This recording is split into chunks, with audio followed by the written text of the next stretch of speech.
পাহাড় দেখতে কার না ভালো লাগে, কিন্তু কর্মব্যস্ত জীবনের মাঝে ঠিকঠাক প্ল্যানের অভাবে দূরে কোথাও যাওয়া হয়ে ওঠে না পর্যাপ্ত সময়ের অভাবে। কিন্তু যদি আমি বলি কলকাতার আশেপাশেই এরকম জায়গা রয়েছে যেখানে তোমরা ভোরবেলা বাড়ি থেকে বেরিয়ে পাহাড়, জঙ্গল, ঝর্ণা ও লেক দেখে দিনের দিনই বাড়ি ফিরতে পারবে, তাহলে কি বিশ্বাস করবে? হ্যাঁ বন্ধুরা, আমাদেরই পার্শ্ববর্তী রাজ্যে ঝাড়খণ্ডেই রয়েছে ভারতবর্ষের কোল ক্যাপিটাল ধানবাদ। এই ধানবাদে তোমরা মাত্র একদিনের সফরেই কিন্তু পাহাড়, জঙ্গল, ঝর্ণা ও লেক দেখে আবার বাড়ি ফিরে আসতে পারবে। কিভাবে যাবে, কি কি দেখবে, কত খরচা হবে এবং কিভাবেই বা দিনের দিন বাড়ি ফিরবে, এই সমস্ত কিছুর বিস্তৃত বিবরণ নিয়ে থাকছে আজকের ভিডিও। চলো শুরু করা যাক।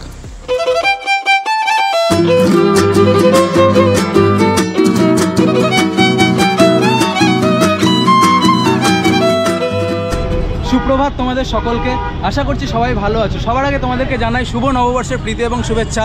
আজকের তারিখটা হচ্ছে 15ই এপ্রিল এবং বাংলা ক্যালেন্ডার অনুযায়ী আজকে কিন্তু পয়লা বৈশাখ। তাই আজকের দিনটা ভালোভাবে আনন্দ করার জন্য বেরিয়ে পড়েছি বাড়ি থেকে ভিন রাজ্যে গিয়ে পাহাড়, ঝর্ণা এবং লেক দেখবো বলে।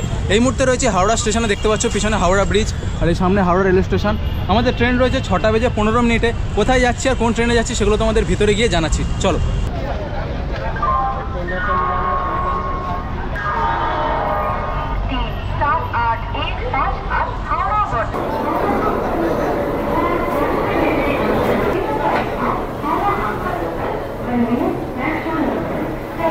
তো আমরা স্টেশনের ভিতরে কিন্তু চলে এসেছি আর এই সামনেই তোমরা দেখতে পাচ্ছ 8 নম্বর প্ল্যাটফর্ম। আর এখানে আমাদের ট্রেন দিয়ে দিয়েছে 22387 ব্ল্যাক ডায়মন্ড এক্সপ্রেস।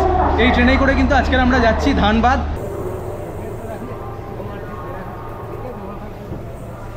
তো বন্ধুরা, ঘড়িতে এখন সময় হয়ে গেছে 6টা বেজে 15 মিনিট আর আমাদের ট্রেন কিন্তু একদম সঠিক সময় হাওড়া স্টেশন থেকে ছেড়ে দিল।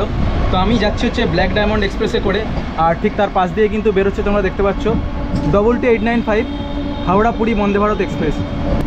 তো এই ট্রেনে হচ্ছে টোটাল আমরা কভার করব 269 কিলোমিটার পথ আর টোটাল স্টপেজ হচ্ছে 15টা স্টপেজ ধরবে, যার মধ্যে 13টা স্টপেজ হচ্ছে আমাদের ওয়েস্ট বেঙ্গলের মধ্যে রয়েছে আর 2টো স্টপেজ মানে লাস্ট 2টো স্টপেজ পড়বে হচ্ছে ঝাড়খণ্ডের মধ্যে। আর এই ট্রেনে কিন্তু টোটাল 3 রকমের কোচ রয়েছে। জেনারেল রয়েছে 10টা, সেকেন্ড সিটিং রয়েছে 6টা আর 2টো চেয়ার কার রয়েছে, যার মধ্যে আমি কিন্তু যাত্রা করছি আজকে জেনারেল কম্পার্টমেন্টেই। জেনারেল কম্পার্টমেন্টের ভাড়া হচ্ছে 115 টাকা। আমাদের ট্রেন ব্ল্যাক ডায়মন্ড এক্সপ্রেস তার যাত্রাপথের 269 কিলোমিটার পথ অতিক্রম করতে সময় নেবে 5 ঘন্টা, অর্থাৎ ধানবাদ পৌঁছবে বেলা 11টা বেজে 18 মিনিটে। এছাড়াও ভোরবেলা হাওড়া থেকে ধানবাদ যাওয়ার আরও 2টি ট্রেন রয়েছে। বন্দে ভারত এক্সপ্রেস, যেটি সকাল 6টা 45-এ ছেড়ে ধানবাদ পৌঁছায় 9টা 45-এ, এবং শতাব্দী এক্সপ্রেস, যেটি সকাল 6টা 5-এ ছেড়ে ধানবাদ পৌঁছায় 9টা বেজে 23 মিনিটে।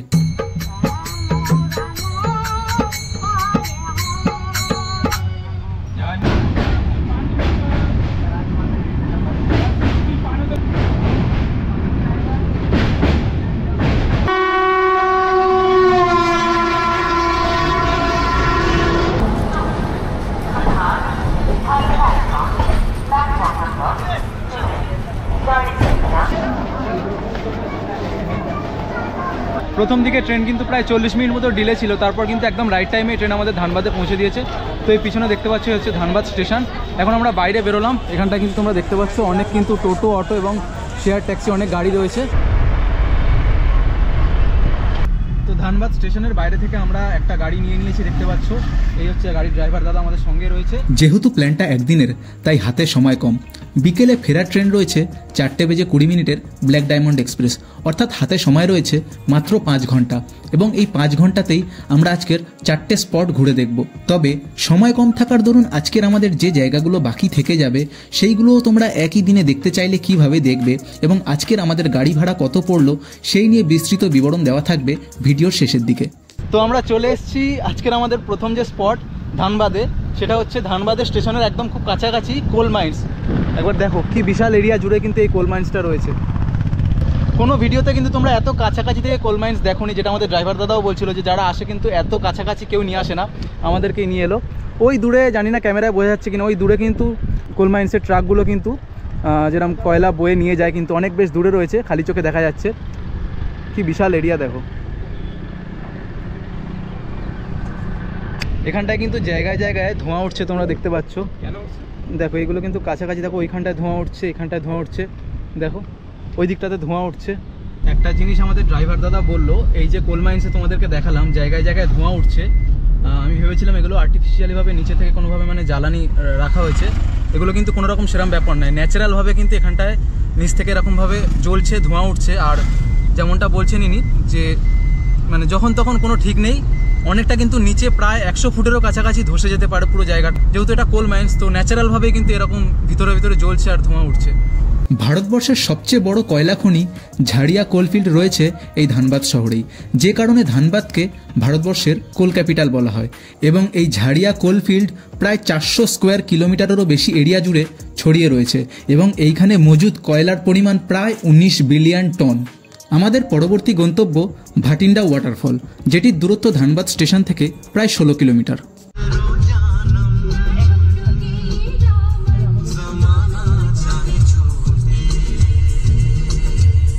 মার্চ মাস শেষ হওয়ার আগে আগে এই রাস্তা দিয়ে ভাটিন্ডা ওয়াটারফল গেলে রাস্তার দুধারের গাছগুলোতে তোমরা পলাশ ফুল ছেয়ে থাকতে দেখতে পাবে, যেমনটা আমাদের ড্রাইভার দাদা বলল। আমরা চলে এলাম ভাটিন্ডা ওয়াটারফলসে, এই দিক থেকে কিন্তু গাড়ি এলো, আর এই হচ্ছে পার্কিং স্পেস দেখতে পাচ্ছ, এদিকে একটা মন্দির রয়েছে, আর এই দিকে রয়েছে ভাটিন্ডা ওয়াটারফল। সামনে গিয়ে আরও ভালোভাবে তোমাদেরকে দেখাচ্ছি। আর একটা জিনিস তোমাদের বলে রাখি, তোমরা যারা এখানে আসবে তোমাদের কিন্তু এখানটায় দেখছো এরকম কেউ না কেউ থাকবে। 50 টাকা না দাদা? 50 টাকা করে পার পার্সন নাকি মানে পুরো ট্রিপ, তাই তো? টোটাল। তো এখানটায় তোমাদের 50 টাকা করে কিন্তু মানে একটা গাড়ি, তোমরা এক গাড়িতে যতজনই আসো না কেন টোটাল কিন্তু 50 টাকা তোমাদের একটা কুপন কাটবে। ঠিক আছে ঠিক আছে ঠিক আছে। তো জলের খুব কাছাকাছি যেতে বারণ করে দিচ্ছে। আর এই যে কুপনটা কাটবে তার কারণটা হচ্ছে তোমাদেরকে বলে দিই, যে যেরকমটা আমাদের ড্রাইভার দাদা বললো, খুব কাছাকাছি তো জলের কাছে আমাদের যেতে বারণই করছে, তাও যদি বাই চান্স গেলে কারোর যদি কোনোরকমভাবে দুর্ঘটনা হয়ে যায়, অ্যাক্সিডেন্ট হয়ে যায়, তো সঙ্গে সঙ্গে কিন্তু এরা হেল্প করার জন্য কিন্তু স্পটে গিয়ে যে কোনোভাবে তোমাদেরকে হেল্প করবে। তো সেই জন্যই ওরা একটা চার্জ নেয়। চলো এখন সামনে গিয়ে দেখা যাক। জলের কি আওয়াজ, খুব জোর আওয়াজ আসছে জলের, তাও তো এখন বর্ষাকাল আসেনি, বর্ষাকাল এলে তার মানে জলের কীরকম প্রকোপ আরও হবে ভাবো।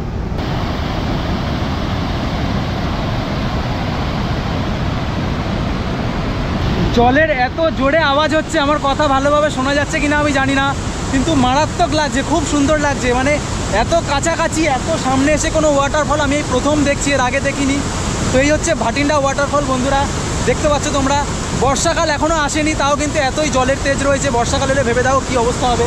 পুরো ওই দিক থেকে জল এসে কিন্তু তোমরা দেখতে পাচ্ছ, এই দিকে কিন্তু জল বয়ে বয়ে চলে যাচ্ছে ওই দিকটাতে। এই ভাটিন্ডা জলপ্রপাতটি সৃষ্টি করেছে পরেশনাথ পাহাড় থেকে নেমে আসা কাটরি নদী, যেটি বয়ে চলেছে উত্তর থেকে দক্ষিণ দিকে। এছাড়াও পূর্ব দিক থেকে বয়ে আসা দামোদর নদী এই কাটরি নদীর সাথে মিলিত হয়েছে এই জলপ্রপাতের কাছে এসে।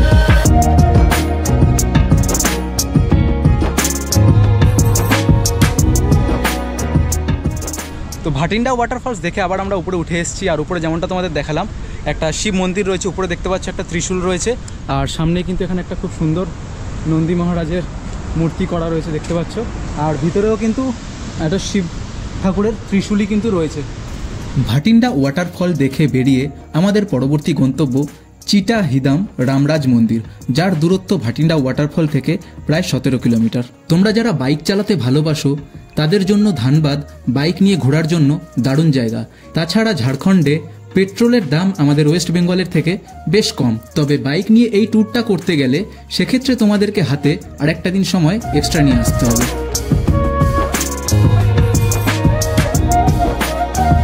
আমরা চলে এলাম রামরাজ মন্দির, অথবা স্থানীয়দের মতে রাম মন্দির।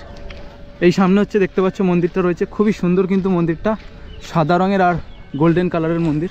চলো ভিতরে গিয়ে দেখা যাক।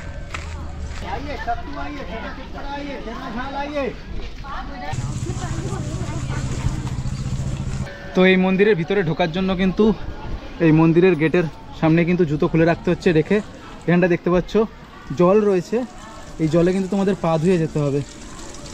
এইখানটা এইভাবে পা রেখে এই পা ধুয়ে নিয়ে এই কার্পেট রয়েছে, কার্পেটে পা মুছে নিয়ে চলো প্রবেশ করি মন্দিরে। খুব সুন্দর দেখতে পাচ্ছ মন্দিরটা, পুরো কিন্তু ভিতরে খুব সুন্দর সাদা কালার আর গোল্ডেন কালারের কারুকার্য করা। মন্দিরের ভিতরে দরজা এখন বন্ধ আছে, দুপুর 12:45 দরজা বন্ধ হয়, আবার দুপুর 3টের সময় খুলবে। তো এখন কিন্তু দরজা বন্ধ আছে, তাই ভিতরে মানে ঠাকুরটা দেখতে পেলাম না। আর এই মন্দিরে কিন্তু কোথাও এরকম লেখা নেই অন্যান্য মন্দিরের মতো যে ফটোগ্রাফি ভিডিওগ্রাফি রেস্ট্রিকশন, নিষেধ কোথাও লেখা নেই, ফটো ভিডিও কিন্তু তোলা যাচ্ছে।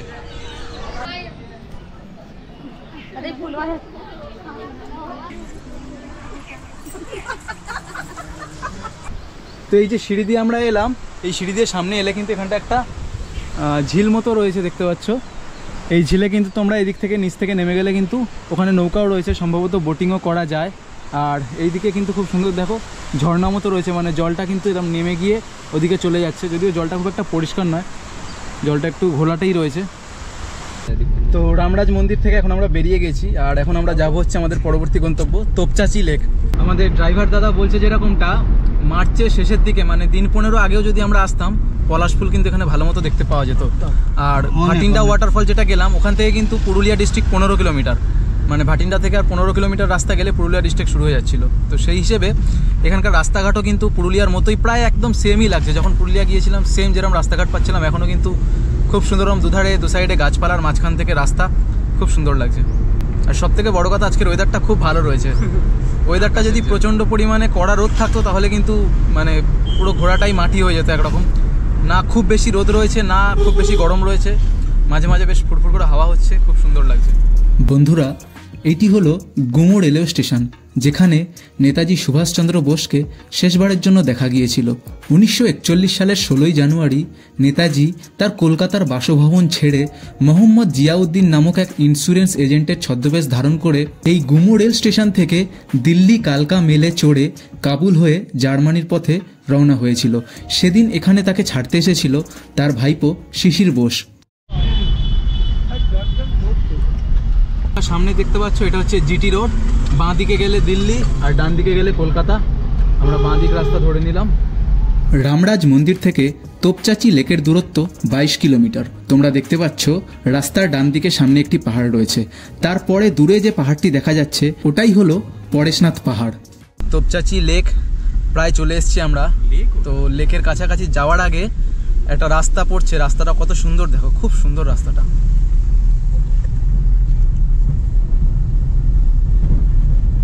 তো এই তোপচাচি লেক যাওয়ার পথে কিন্তু আমাদের বাংলার মহানায়ক উত্তম কুমারের বাড়ি পড়ে। এই হচ্ছে বাড়িটা দেখতে পাচ্ছ। আমরা কিন্তু লেক দেখে ফিরে আসার সময় তখন কিন্তু নামবো, নেমে বাড়িটার ভিতরে গিয়েও দেখবো। তো এই হচ্ছে দেখতে পাচ্ছ, এখানটা একটা টোকেন কাটতে হচ্ছে। नहीं नहीं टिकट 100 का है। अरे 50 का नहीं देख लीजिए। ओ चेकिंग हो रहा है। ये देखिए गवर्नमेंट का बोर्ड लिखा हुआ। তো এখানটা দেখতে পাচ্ছ গভর্নমেন্টের বোর্ড লেখা রয়েছে, এই গেট তুলে দিল। আর এই টোকেন কেটে নিলাম 100 টাকার, কিন্তু না 100 টাকাই লেখা আছে, 100 টাকার এই টোকেন কাটতে হবে তোমাদেরকে তোপচাচি যাওয়ার জন্য। তার আগেই কিন্তু চেক পয়েন্টটা পড়বে। অসাধারণ লাগছে রাস্তাটা, জাস্ট অসাধারণ লাগছে। দু সাইডে এত মানে মোটা মোটা গাছের গুড়ি, আর পুরো রাস্তার উপরে পুরো মানে একদম পুরো ঢেকে রেখেছে, খুব সুন্দর লাগছে। তো বন্ধুরা, আমরা চলে এসেছি তোপচাচি লেকে। এই হচ্ছে আমার পিছনে রয়েছে লেক, দেখতে পাচ্ছ। অসাধারণ অসাধারণ কিন্তু সুন্দর লাগছে, দেখো কি দারুণ হাওয়া হচ্ছে। জলে দেখতে পাচ্ছ হাওয়া বইছে, খুব সুন্দর হাওয়া আসছে, অসাধারণ লাগছে। আর এই সামনে যে তোমরা পাহাড়টা দেখতে পাচ্ছ, এই পাহাড়টার ওই পাশে যে পাহাড়টা দেখতে পাচ্ছ, ওই পাহাড়টাই কিন্তু পরেশনাথ পাহাড়ের মানে পরেশনাথ পাহাড়। আর ওই যে টপ দেখতে পাচ্ছ, ওটাই কিন্তু পরেশনাথ হিলের টপ পয়েন্ট। এখান থেকে খালি চোখে মন্দির দেখা যাচ্ছে, ক্যামেরায় হয়তো মন্দির দেখা যাচ্ছে না, মন্দির কিন্তু ওখানটাতেই রয়েছে। তো যেরকমটা বললাম, সামনে দেখতে পাচ্ছ খুব সুন্দর একটা পুল মতো করা রয়েছে, কালারফুল, একদম সোজা রাস্তাটা চলে গেছে। অসাধারণ লাগছে, অসাধারণ বলে বোঝাতে পারবো না। কি সুন্দর দেখা, একটা পুলের উপর থেকে হেঁটে যাচ্ছি, আর এই সাইডে তোপচাচি লেক, ওইদিকে পাহাড়, আর সামনে পরেশনাথ পাহাড়ও চোখে দেখা যাচ্ছে।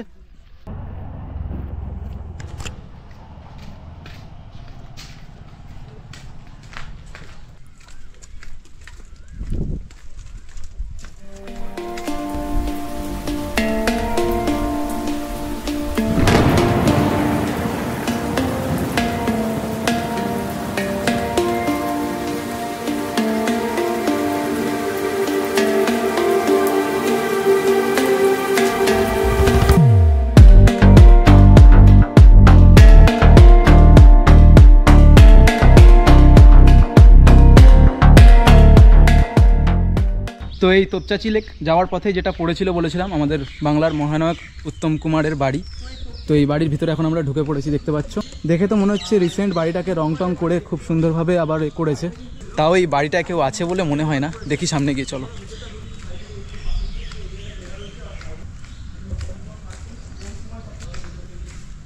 দেখো দরজাগুলোর অবস্থা দেখো, মানে রং করেছে তো রিসেন্ট, দেখে বোঝাই যাচ্ছে একদম নতুন রং করা। আর দরজাগুলোতেও রং করা, তবে দরজার যে কাঁচগুলো ছিল সেই কাঁচগুলো কিন্তু সব ভেঙে গেছে। ভিতরে দেখো আসবাবপত্র রয়েছে, দেখা যাচ্ছে কাঠের চেয়ার, সোফা, ওদিকে টেবিল রয়েছে। অ্যাকচুয়ালি মেনলি যেটা দেখে বোঝা যাচ্ছে এটা একটা বাগান বাড়ি। বেশ অনেকটা জায়গা জুড়ে কিন্তু বাড়িটা রয়েছে। দেখো এই বাড়িটা ছাড়াও কিন্তু এই পারে দেখো তোমরা অনেকটা জায়গা জুড়ে বেশ কিন্তু গাছপালা রয়েছে অনেক। তো বন্ধুরা, আমাদের একদিনের ধানবাদ ভ্রমণ এখানেই শেষ হচ্ছে। আমরা আজকে যেগুলো ঘুরে দেখলাম তোমরা দেখলে। সকালবেলা আমরা 6:15 ব্ল্যাক ডায়মন্ড এক্সপ্রেসে করে এলাম ধানবাদ।